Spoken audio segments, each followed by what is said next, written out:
I have a new gimbal!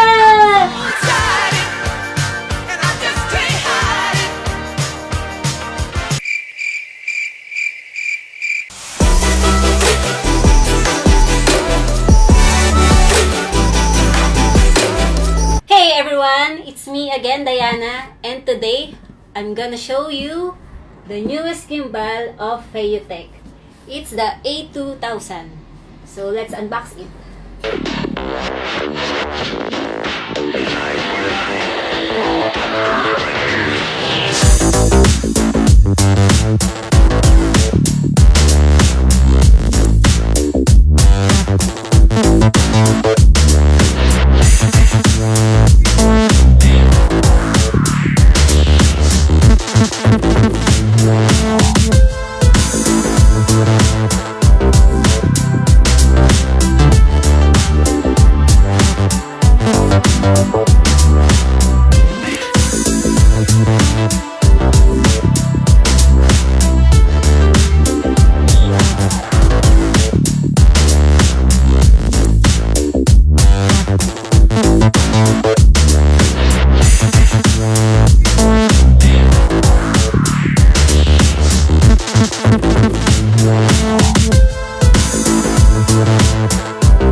So, ayun, nakita na natin yung bagong AK2000.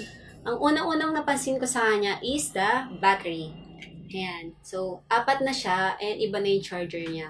Before, 2 lang yung battery and 2 lang din yung slot sa charger. The single handle. Before, sa lumang A2000, wala siyang screen. Wala siya nito na pang zoom, focus, and pang rotate ng directions. At iba na yung lalagyanan niya ng battery. Yan. So, sa akin, mas better ito. Gimbal motor. So, before, yung screw ng A2000 is the screw. Ngayon, ito na siya. So, mas madali na siyang mag-unlock and lock. Yan. Gusto ko siya. Okay, we're done! So, abangan niyo yung next vlog ko about functionalities and how to use it. Don't forget to like and subscribe my page. So, see you again!